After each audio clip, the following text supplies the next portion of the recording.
Boa tarde a você, telespectador da TV Câmara. Nós estamos no ar, ao vivo, com o clipe eletrônico. Você pode participar, 3396-4944, 3396-4944. Mande a sua pergunta. Hoje é um tema bacana, um tema gostoso, um tema importante de ser discutido, sobretudo com aquilo que está no horizonte desse ano, um processo eleitoral, a questão do futuro das cidades, o próprio seminário promovido pela Escola do Parlamento aqui da Câmara Municipal de São Paulo, com o desenho da cidade que se projeta para o ano de 2030. A gente vai discutir o uso dos espaços públicos das grandes cidades. Uma pesquisa feita por uma consultoria de relações públicas, a Edelman, mostrou que cidades como São Paulo, Bogotá, Cidade do México e Buenos Aires têm pessoas mais dispostas a ir às ruas. Esse conceito da mais disposição a ir às ruas e ocupar os espaços públicos é o tema do nosso programa hoje. Para isso a gente começa apresentando a Isabela Oliveira Pereira, que é antropóloga, professora da Fundação Escola de Sociologia e Política de São Paulo e coordenadora do Núcleo de Etnografia Urbana. Boa tarde, Isabela, é um prazer tê-la conosco. Tudo bem? Tudo bem, boa tarde, é um prazer estar aqui. Legal, obrigado. Também conosco o professor Lúcio Gomes Machado, professor da Faculdade de Arquitetura e Urbanismo, a FAU. Ele tem um colega que é vereador aqui na casa, o vereador Nabil Bonduque, e ele é professor da disciplina História da Arquitetura. Tudo bem, vereador? Vereador, tudo bem, professor? Ainda não, um dia serei. Agradeço muito o convite, estou à disposição aqui para o debate com as colegas. Legal. E representando aí organizações que falam desse espaço público, que encampam essa ideia, a gente tem também a Cecília Lotufo, uma fundadora do movimento Boa Praça, na região do Alto de Pinheiros, na Vila Jataí. Cecília, é um prazer tê-la conosco, tudo bem? Prazer também. Você é da área da antropologia ou da arquitetura? De tudo, eu sou da base. Da então, base. a base tem que ter a complexidade para acontecer. Legal. Bom, vamos lá, vamos colocar como ponto de partida. Houve a questão do fechamento da Avenida Paulista, a questão do uso recreativo do Minhocão, o elevado Costa e Silva, agora elevado João Goulart, aos domingos, aos sábados, no fim da tarde, a questão do espaço público da cidade de São Paulo com fechamento de ruas em periferia e tudo mais. E aí nós não estamos falando de bandeira política. Esse é um caminho para a cidade, professora? Eu acredito que sim, porque a gente teve muita visibilidade com as ruas abertas no caso da Avenida Paulista, né? Muita visibilidade e até uma discussão em relação ao posicionamento do Ministério Público, das pessoas serem contrárias, outras a favor, mas isso, na verdade, a gente precisa lembrar que ele é um movimento mais amplo da cidade como um todo e várias ruas da cidade. Mas eu acredito que sim, e acho que é interessante, porque eu acompanhei, numa pesquisa que a gente fez sobre a Paulista Aberta, a gente foi acompanhando ao longo do tempo e a gente foi vendo que tem mudado a apropriação do espaço. Então, quer dizer, as pessoas também precisam aprender a lidar com o espaço e aprender a dizer, bom, pensar, esse espaço também é nosso, a gente pode ir, pode fazer piquenique, não pode fazer piquenique, pode sentar na calçada, não pode, leva a criança, não leva, e quando está chovendo. Então, eu acho que é parte de um aprendizado que ele é muito importante para todos, para a cidade em geral.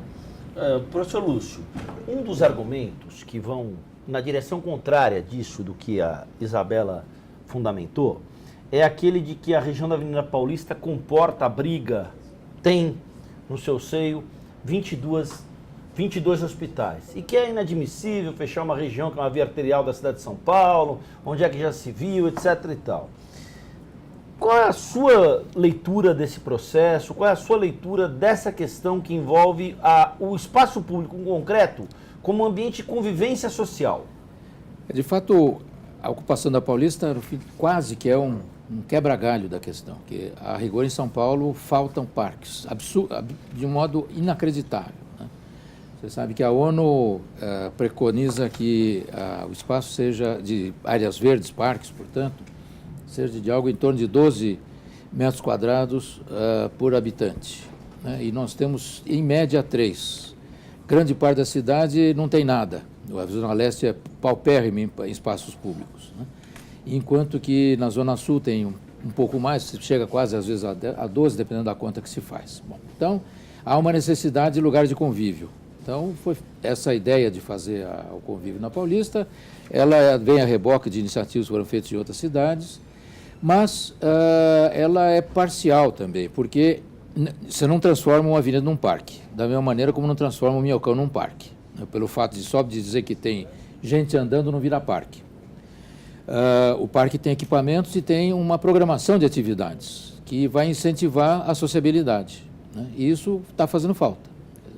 Há um antiquíssimo vereador, né, muito tempo atrás, aqui de São Paulo, que foi secretário de Esporte e Turismo, o Caio Pompeu Toledo, que instaurou o que ele chamava de rua de lazer. Era uma série de ruas em São Paulo que eram fechadas no fim de semana, só que era acompanhado de professores de educação física, de recreacionistas, de uma série de atividades programadas para incentivar o convívio, porque a gente vê hoje, na Paulista, é muita gente andando sozinha e não convivendo, que seria o grande trunfo, né? Que é o que acontece, como a professora Isabela falou, de as pessoas fazerem piquenique, e quem está no piquenique vai conversar quem está do lado, mas quem está andando não conversa. Isso não é o que se precisa. É melhor do que não ter, né? Questão dos hospitais, a prática mostrou que São Paulo é uma coisa fantástica de capilaridade e o trânsito mais ou menos que se absorveu nas paralelas para conduzir os automóveis e ambulâncias para os hospitais. Então, aí era um argumento que eu também tinha, mas que eu não tenho mais, porque já resolveu, né? Melhor ter. Agora, nós temos o centro da cidade inteirinho que é pedestrianizado, não tem problema nenhum fazer interrupção de tal, porque já não tem tráfego, e que se houvesse uma iniciativa da prefeitura para colocar atrações nesse centro, ele seria vivo no sábado e no domingo, não só no domingo, né? Já tem lá o Centro Cultural Banco do Brasil, tem o Teatro Municipal, tem a própria Catedral da Sé, tem a Igreja do Carmo, tem uma série de atrações do ponto de vista cultural que podem ser um incentivo para a convivência no centro. E o centro está deserto. E o centro deserto é uma perda para a cidade, em todos os sentidos. Hoje ele está abandonadérrimo, horrível. Sim.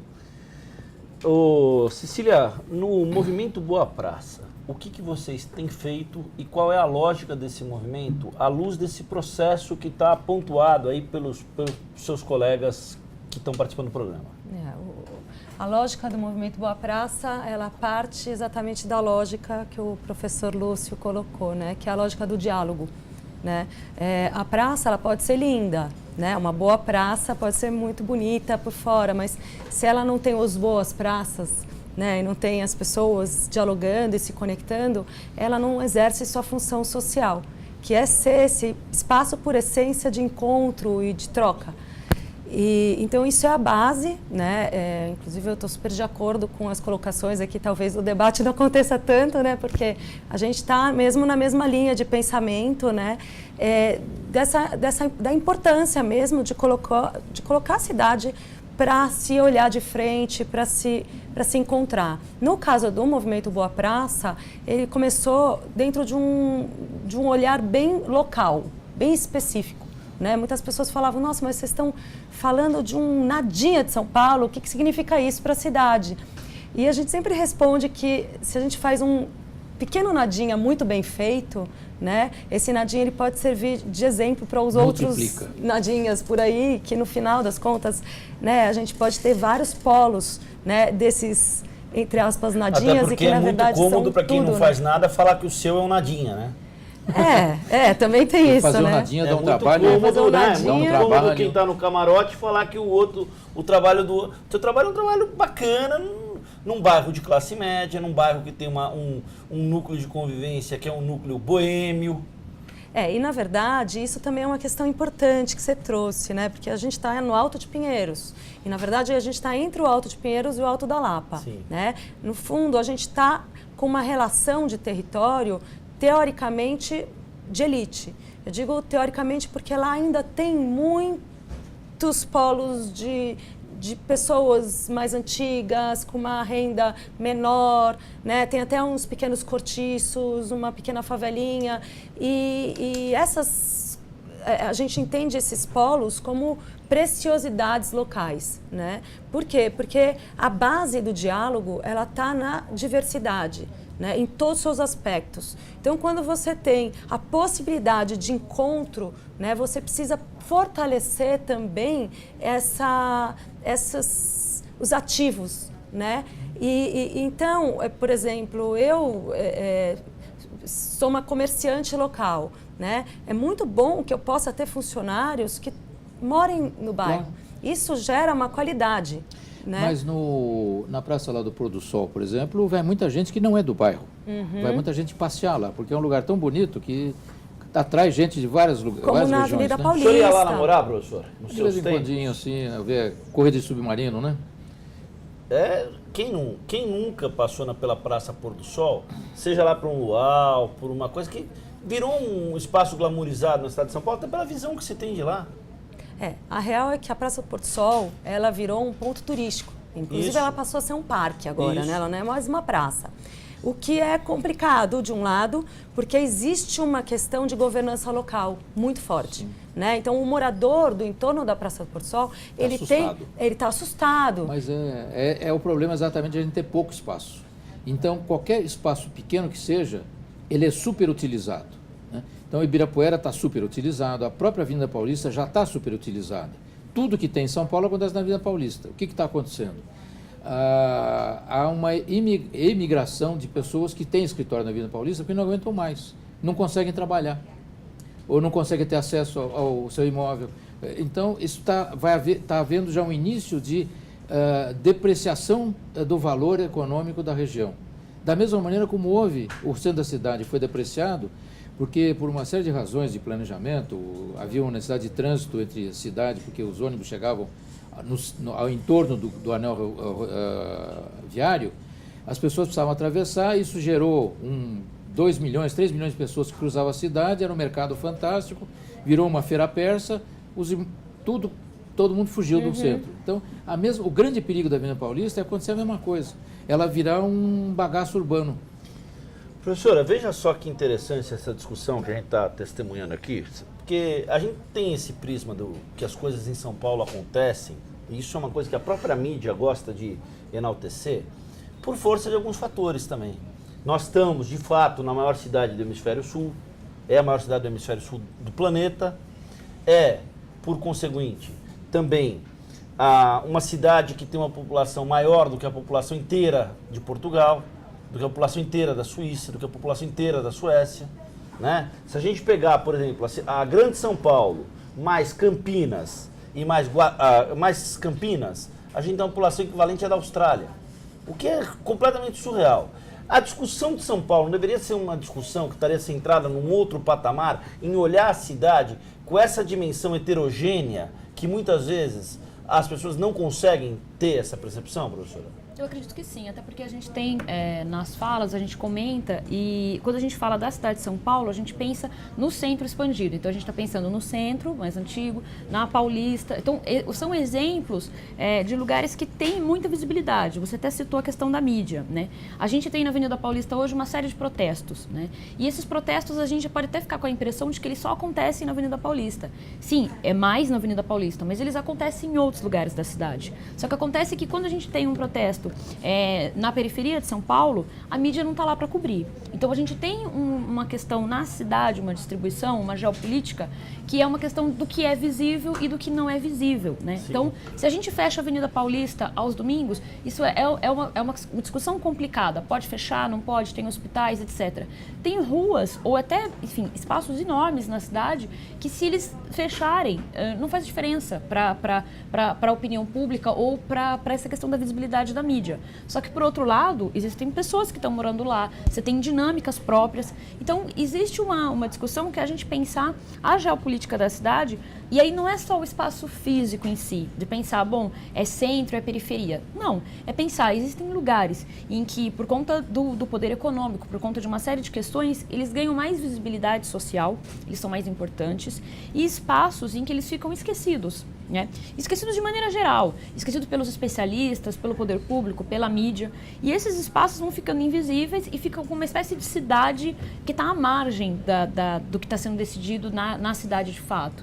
Então, eu acho que é importante a gente pensar o espaço junto com as relações sociais. No jornalismo, isso que a senhora citou, professora, a gente chama de demografia dirigida.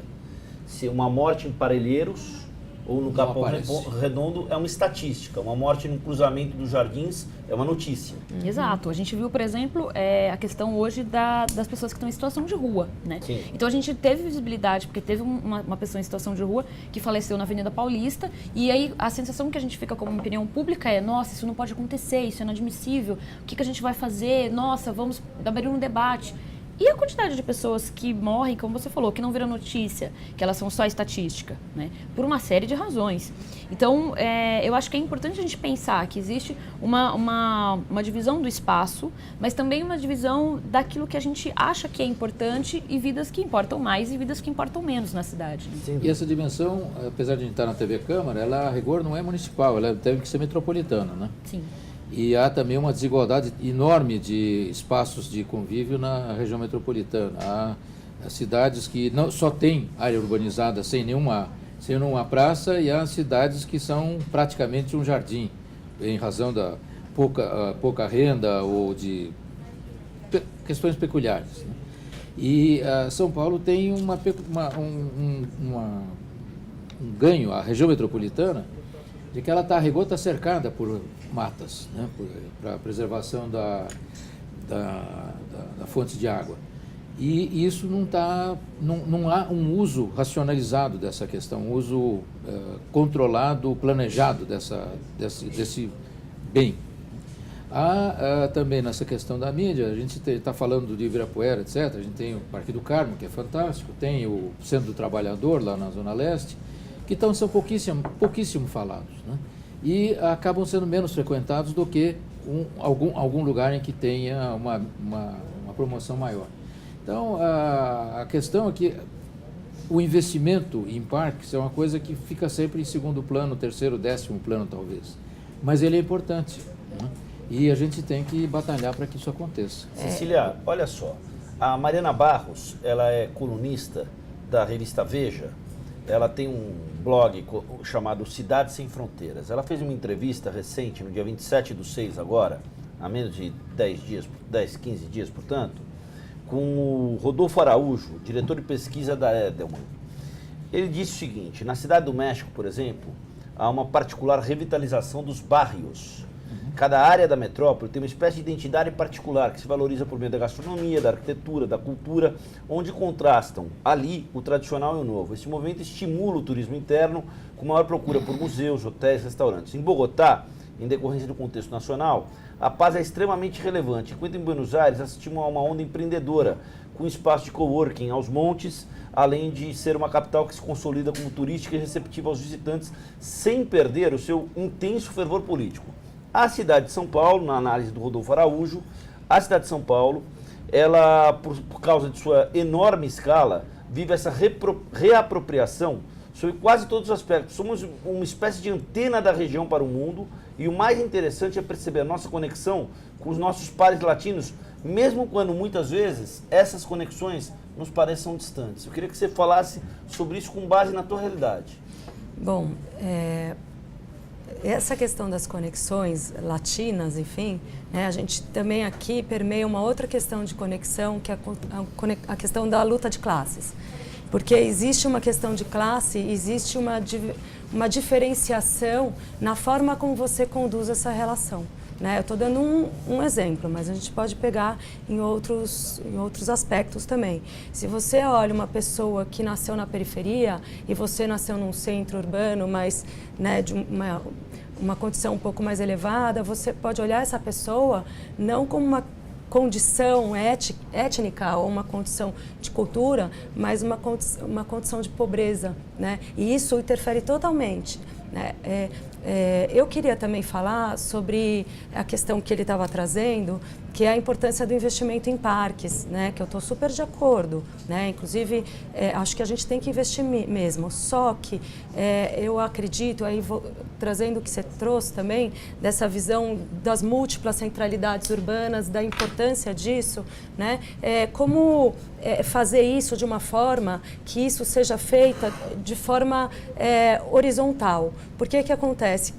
Só para ponderar, porque quando, por exemplo, vem uma lei que traz uma possibilidade de privatização dos parques, no sentido de trazer o que você trouxe aqui, que são umas esferas de uso desses espaços com um foco comercial, né? Você vai trazer também para esse parque um lugar onde um aspecto está prevalecendo em relação ao outro, no caso, o do capital. Né? Então, para chegar onde você está falando, que é essa visão múltipla, né, necessariamente a gente precisa ter um olhar público isento do capital. Óbvio que para a gente ter esse olhar público, a gente precisa ainda andar bastante, né? Mas assim, enquanto meta de construção, né, a gente precisa ter o público sob domínio público. Né? E aí, óbvio que a sociedade civil, ela precisa estar junto, porque o público ele não anda sozinho. Né? Então é isso que eu venho atuando quando eu faço um trabalho no Movimento Boa Praça, ou quando a gente agora está fazendo um trabalho de gestão participativa dentro de uma casa que a gente encontrou abandonada, criando um plano de bairro, é sempre num propósito, ou como eu também sou conselheira, né, do CADES, que é o Conselho de Meio Ambiente, Desenvolvimento Sustentável e Cultura de Paz, das prefeituras de Pinheiros. Então, quando eu faço esses trabalhos 100% voluntários, o que eu quero é simplesmente ajudar o poder público a fazer sua gestão. Por quê? Porque eu sou absolutamente contra a privatização, né? Que infelizmente é a linha que a gente vem seguindo, né? Então, esse é o trabalho que eu como pessoa, indivíduo, faço para que a gente consiga ter um público real, assim, né? Você veja que tem coisas interessantes. Ele citou Bogotá.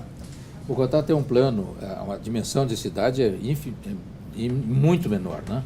Mas a cidade foi dividida em freguesias, vamos dizer assim, e o centro comunitário é uma biblioteca. E as bibliotecas são um sucesso absoluto de público. Nós fizemos uma experiência semelhante aqui, que não é um sucesso tão grande quanto, que é a biblioteca ali do antigo Carandiru. Uma biblioteca exemplar, num prédio exemplar, magnificamente bem projetado, construído, com equipamento, livro, etc. Ela não virou um centro, porque falta uma política geral da cidade para que isso se transforme realmente em centros de atração. Né? Então, e a gente tem uma rede de bibliotecas já instalada que também não são centros. Elas são esporadicamente visitadas por uma parcela muito pequena da população. Até porque, professor, o senhor testemunhou que na década de 80, sobretudo, antes mesmo daquele fatídico episódio do massacre do Carandiru, a cidade já se debruçava sobre uma discussão de o que fazer com o Carandiru, um presídio incrustado no meio de uma cena urbana, não faz sentido, e todas aquelas... Isso aqui é a área de Santana, que tem uma valorização comercial muito expressiva, que, né, isso aqui desvaloriza os imóveis na região, isso aqui retarda o progresso. E aí eu acho, professora Isabela, que o que ela disse nesse sentido, corrobora aquela teoria de que o brasileiro não tem uma percepção de que o público pertence a todo mundo. Ele acha que o público é algo que não tem dono. Esta mesa, sim, que é da Câmara Municipal de São Paulo, é algo público, que pertence à senhora, a ela, na mesma proporção que pertence a mim, na mesma proporção que pertence a quem não está nos assistindo. Isso aqui é um bem da cidade, que pode ser um bem que não mude efetivamente a vida de quem está nos assistindo, mas é um bem de todos. E aí gera-se essa dicotomia. Eu concordo com a Cecília, porque eu tendo a ver com muita cautela quando a gente tem essas comparações de mas em tal país a gente fez tal coisa, em tal cidade a gente fez tal coisa, e a gente, enfim, a gente tende a olhar, eu acho que isso também é uma coisa que acontece, a gente tende a olhar, claro, nós temos problemas sociais gravíssimos, problemas urbanos seríssimos, a questão de mobilidade urbana em São Paulo é uma questão que não tem nem, enfim, é difícil até você descrever para alguém como que é morar em São Paulo e se locomover para alguém que não vive essa realidade. Mas, de qualquer maneira, eu acho que existe um certo complexo de inferioridade quando a gente olha para alguns exemplos, dizendo assim, mas em Nova York tem o Highline, e aqui a gente tem o Minhocão, mas e na França não sei o quê. Então, quer dizer, eu acho que a gente primeiro precisa ter um pouco de cautela mesmo para olhar para esses exemplos e também olhar para esses exemplos de uma maneira crítica, que aí nesse caso eu concordo com a Cecília, que é o seguinte, a gente quer uma cidade que tenha exemplos maravilhosos, que estão inseridos dentro da lógica do capital e que pioram a segregação urbana, então a gente e afasta a população para uma área de invisibilidade e para, digamos, colocando uma sujeira embaixo do tapete, ou a gente quer, de fato, encarar uma situação de pensar a cidade como um todo, a região metropolitana como um todo, por mais complexo que isso seja, e pensar a cidade como uma maneira mais total. Então, acho que essa questão ela é importante. A gente pode, sim, acho que desenvolver políticas em que a gente tenha, onde a gente consegue ver, onde a gente tem mais visibilidade, exemplos maravilhosos, mas que eles pioram a segregação e pioram, eu acho, que a distância entre as classes sociais. Por exemplo, quando você tem uma região, por exemplo, do centro, em que ela começa a fazer uma espécie de limpeza, em que você vai tirando as pessoas, por exemplo, que usam crack, para conseguir ali aumentar o valor dos imóveis, para fazer parcerias que estão conectadas com o público e privado, mas que atendem mais interesses privados do que público. Então, o problema não é a parceria em si, o problema é o que a gente quer com isso? A gente quer aumentar o valor dos imóveis e pensar no bem coletivo, no privado, ou a gente quer de fato pensar no coletivo? Então, se você pega uma área e você expulsa as pessoas de lá, joga sujeira para debaixo do tapete, para onde ninguém vai ver, e você não tem de fato uma política pensada para a melhoria da cidade como um todo, fica muito bonito. Então, fica bonito de ver, fica bonito de mostrar no exterior. Só que o que a gente consegue de fato? A gente está resolvendo o problema ou a gente só está mascarando o problema? Mas a questão dos sem teto, drogados, etc., é um pouco mais complexa que só isso, né? É inadmissível que uma cidade de 12 milhões de habitantes não tenha como tratar dos mais variados aspectos, psicológico, médico, sanitário, etc., etc., algumas 20 mil pessoas que seja. A disparidade é muito grande, quer dizer, isso porque eles estão ocupando um lugar que as pessoas não acham que pertence a elas. A rigor, toda e qualquer rua, toda e qualquer praça pertence a todos, como o nosso mediador está colocando. E o que está havendo exatamente é ao contrário. Você segrega deixa um espaço da cidade abandonado para não ter que resolver aquele problema. Não, ao contrário. Se fosse um sobrinho seu que estivesse morando na casa em frente à sua, do outro lado da rua, na calçada, certamente você arranjaria um jeito de resolver. E isso não seria chamado de higienismo. Mas né? aí é uma questão de política pública? É claro que é.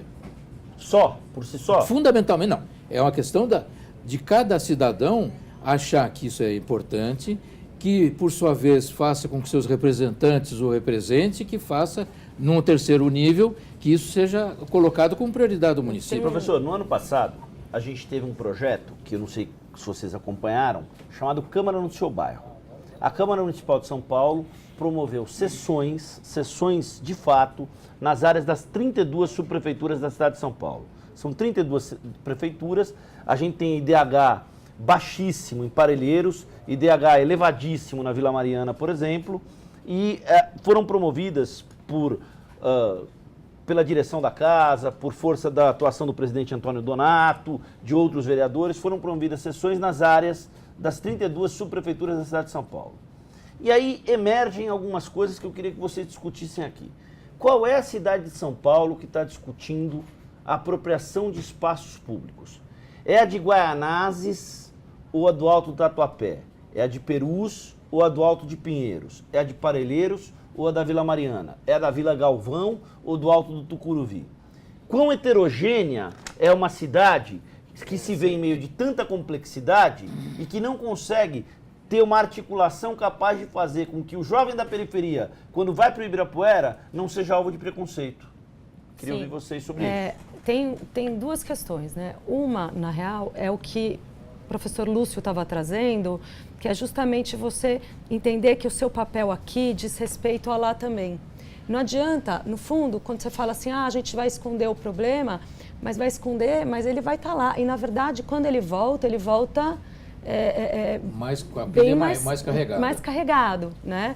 E então, por exemplo, quando a gente fala da Praça do Porto Sol, né, que você citou aqui, por exemplo, uma das questões temos poucos espaços de lazer urbanos, né? Então esses estão ficando lotados, como você trouxe. Então, vamos investir em novos espaços, né? Essas pessoas que estão frequentando aqui, né? De onde elas vêm? Né? Como é que é o lugar onde elas moram? Será que eu, que estou morando porta da minha casa é a Praça Porto Sol, né? Será que não me diz respeito o lugar onde essa pessoa está atravessando a cidade para vir até a frente da minha casa, né? Por que ela está fazendo esse esforço todo, né? Aonde que está? Qual é o lugar que ela mora? Isso me diz respeito, sim, né? Então, assim, começar a entender que a cidade, ela é nossa em todos os seus aspectos, né? Aquela famosa discussão, né? Ah, vamos dividir a Amazônia, então também vamos dividir a pobreza, né? Assim, vamos dividir... Porque, assim, é tudo de todos, né?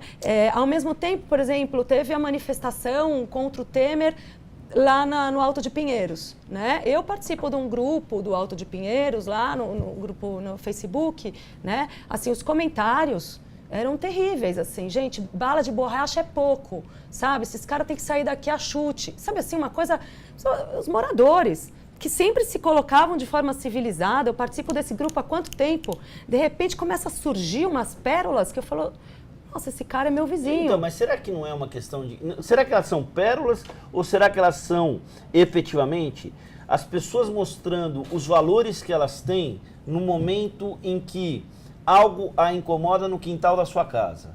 Até que ponto o paulistano é aberto a essa reflexão que vocês estão propondo? Não, mas isso é a questão. O problema está exatamente aí. Aí que está. Há uma cultura muito pouco estimulada do viver em metrópole, do viver na cidade, de ter vizinhança, de ter ação no seu condomínio, de ser ação no seu quarteirão. Quer dizer, isso na minha modestíssima opinião, isso é uma das vitórias do golpe de 64, que desmontou a democracia no Brasil e desacreditou as lideranças, né?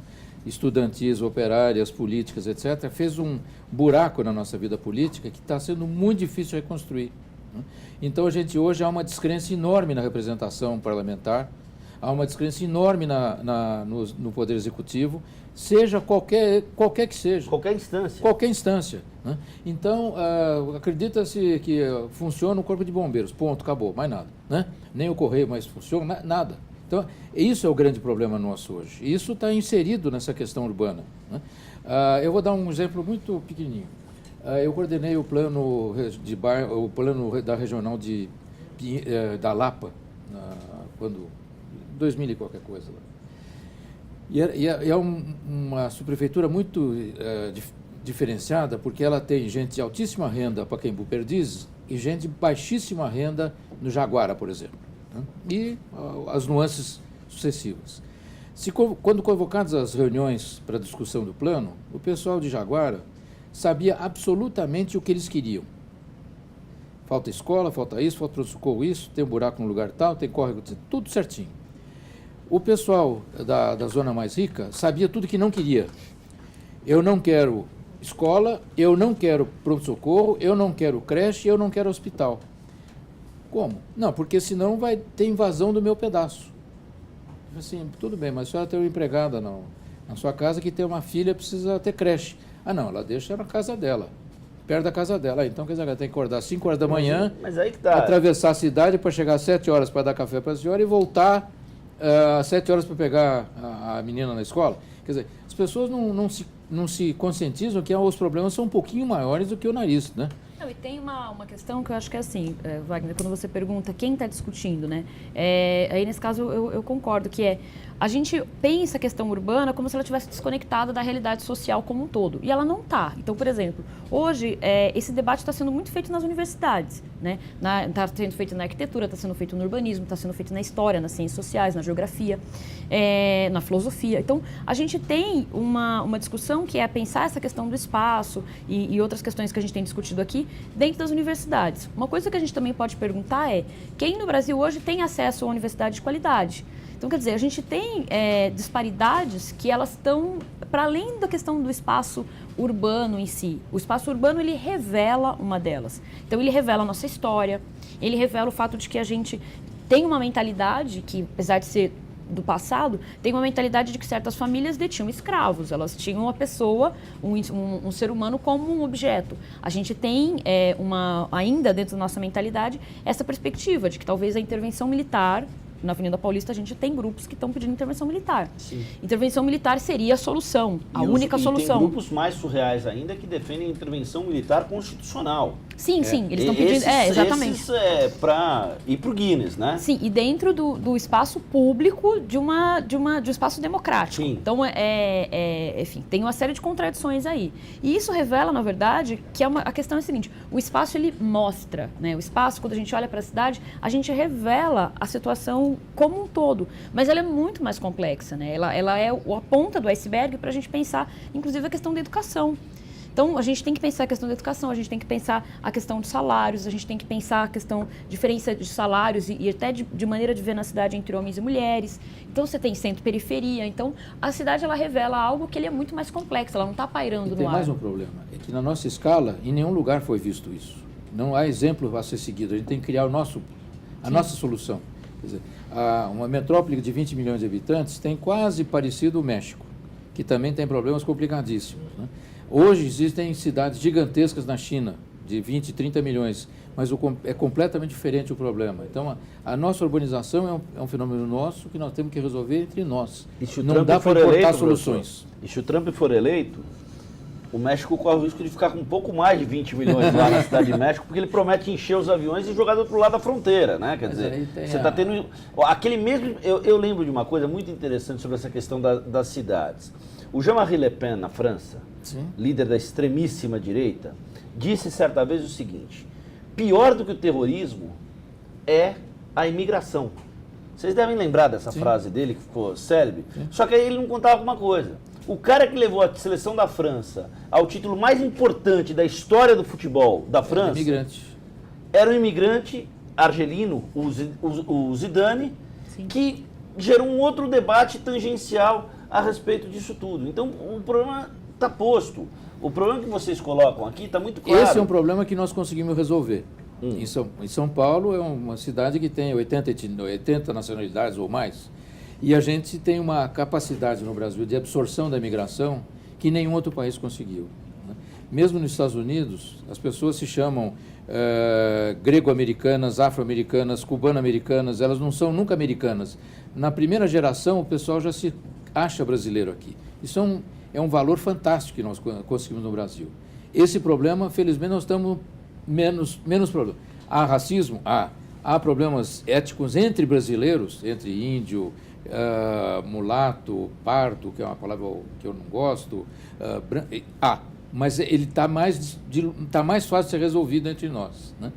Agora, continuando a sua anedota do Trump, quando o Bush também propôs um muro... Não é anedota não, é ameaça real. Eu sei. Não. A anedota vai ser se ele perder a eleição. Se ele perder a eleição, a gente tira um barato. O Bushinho, quando propôs também fazer um muro, daqueles cidadãos de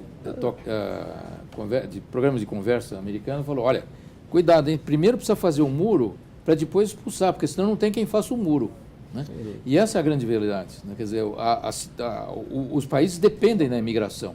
E quanto mais ele está desenvolvido economicamente, atualmente mais dependente da migração em razão de demografia e em razão de mão de obra para fazer tarefas que os assim ditos nativos não querem fazer. E aí, nesse olhar, eu diria que a resposta está no nosso nariz, é que a gente não quer ver. Entendeu? Porque assim mesmo, por exemplo, no plano de bairro que a gente vem constituindo, né?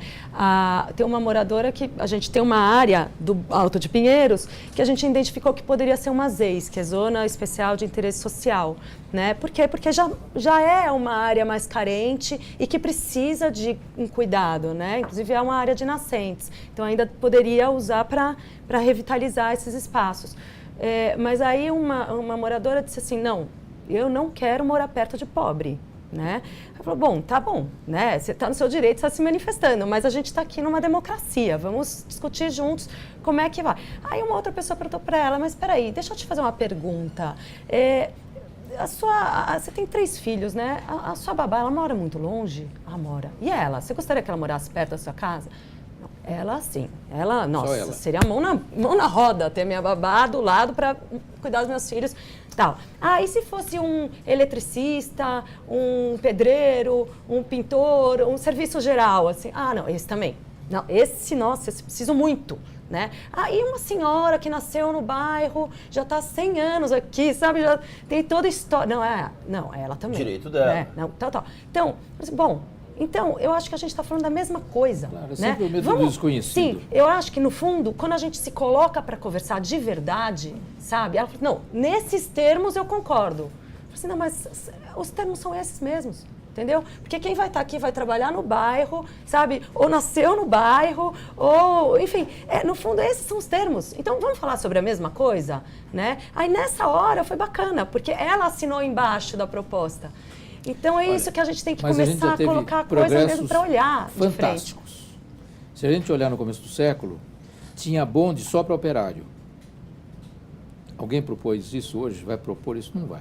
Então, houve um progresso muito grande de integração social, de mobilidade social. Mas a gente tem a história no governo vagão, Jânio né? Quadros, Pra mulher. e aí Tinha o falando, Papa Fila. No governo Jânio Quadros, além do Papa Fila, tinha um ônibus da CMTC, que era um ônibus com ar-condicionado e bancos altos, que você tinha uma determinada tarifa e que ele fazia umas linhas que vinham aqui para o centro, mas era um ônibus bacana. Eu não lembro o nome disso, eu era adolescente nessa época, não era um ônibus assim. Executivo. Era um ônibus, era um ônibus executivo de circulação. O senhor lembra disso, professor? Eu também lembro. Né? Lembra disso? Lembro. Sim, o senhor falou na primeira resposta aqui, logo que a gente começou o programa, o senhor falou assim, ó, essa questão da pessoa ir lá na Paulista e fazer o piquenique dela na Paulista, é legal. Agora, não é só isso. O que é o além disso? Como é que, por exemplo, essas respostas que você deu, Cília, muito bacana esse depoimento que você traz da sua colega de bairro, que gera uma predisposição inicial de, opa, eu não quero pobreza na minha porta, mas aí ela começa a rever seus credos. Como encaminhar uma solução para essa apropriação do espaço público da cidade de São Paulo? Aí, eu traria um outro exemplo também, só para amarrar a discussão. Aí tem uma outra moradora, por exemplo, a discussão, de novo, da questão do zoneamento e tal, né? Porque eles querem transformar tudo aqui, o bairro, numa área de zona mista que pode prédios mais altos. E lá é uma área mais residencial, comercial também, mas é um misto, né, um pouco menos adensado. E aí essa moradora falou, não, eu não quero deixar de ser zona mista. Por quê? Porque eu quero, meu imóvel vai valorizar. Então, se eu precisar vender, eu vou vender por muito mais, né? Porque vai poder construir prédio. Aí um outro morador disse assim, não, mas espera aí. Então, acho que a senhora está no lugar errado, porque a gente aqui está discutindo um bairro onde a gente quer morar. A gente não quer vender, né? Então, nessa hora, essa também entrou para o grupo. Mudou, porque não adianta. Eu vou fazer o quê? Eu vou trabalhar a cidade, pensar ela para uma hora sair dela. Né? Não, eu quero estar nela, é o meu lugar. É a questão da apropriação mesmo do espaço, né?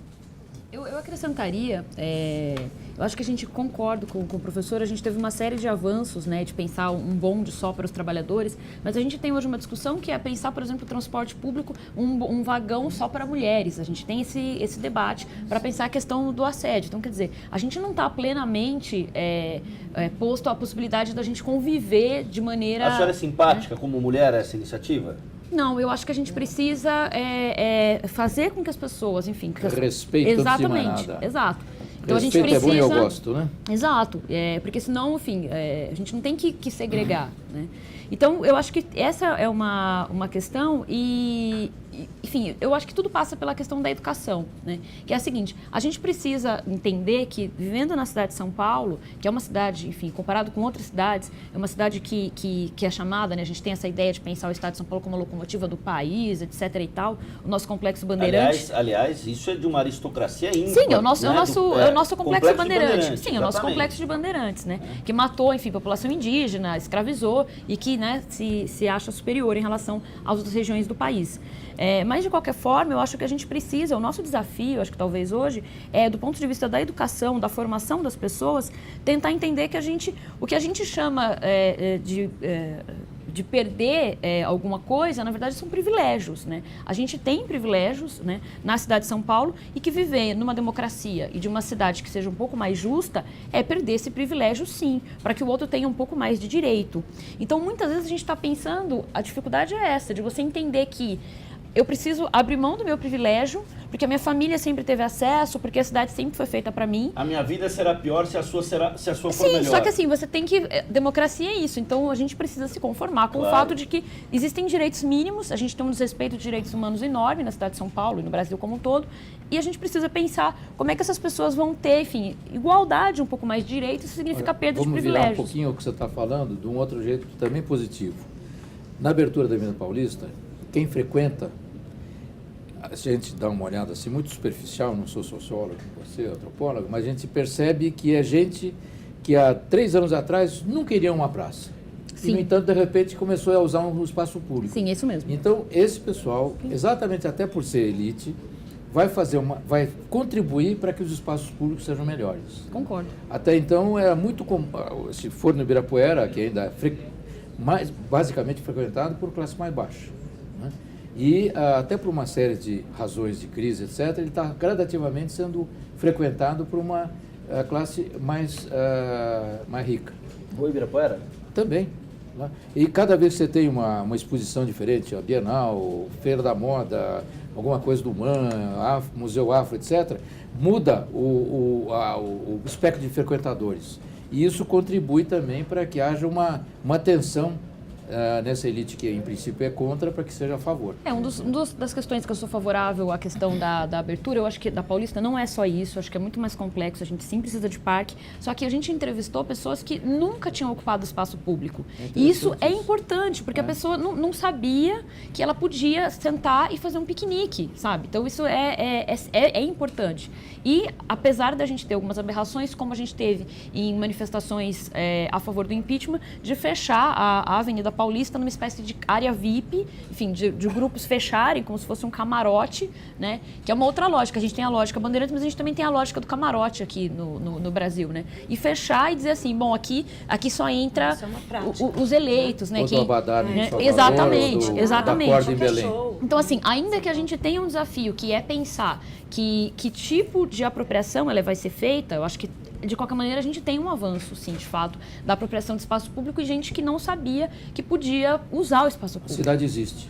Qual é o upgrade? Para a gente encaminhar para o encerramento do programa. A cidade de São Paulo, no quesito apropriação do espaço público, do parque, do jovem da periferia que vem para o Ibirapuera e que isso não é nenhum problema, não é nenhum demérito, não é nenhuma falta de virtude. Esse é um espaço de convivência social que está lá também para ele e principalmente para ele, aliás, né?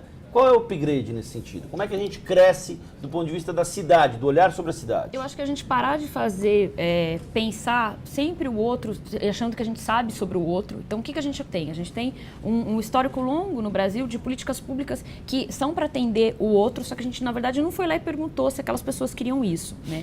Então, acho que a gente tem que, mesmo as universidades, a gente tem tido um movimento que eu acho que ele é muito bom, que é da universidade sair desse processo tão elitizado como ela tem, e da gente precisa sair desses espaços e escutar o que as pessoas têm a dizer. Então, é preciso ter uma forma mais participativa para que as pessoas possam dizer. Porque senão a gente constrói uma pasta de skatista, só que nenhum skatista conversou com os engenheiros, com os arquitetos, e aí depois não dá para andar de skate. Então, aí todo mundo reclama, fala, poxa, mas a gente construiu uma praça para os skatistas, eles não usam. Você vai perguntar para os skatistas, eles falam, mas eles acabaram com a possibilidade da gente usar o skate, da maneira como o espaço foi construído. Então, é preciso estabelecer uma relação de fato de diálogo. E de diálogo, do mesmo jeito que você perde privilégio, você escuta coisa que você não quer. Eu acho que esse é o desafio. Então, você corre o risco de formular uma coisa dentro da universidade e ir para o diálogo e falar assim, não, vocês erraram, o diagnóstico não é esse, a gente não concorda. Né? Cecília. Eu trago sempre as coisas para o âmbito local,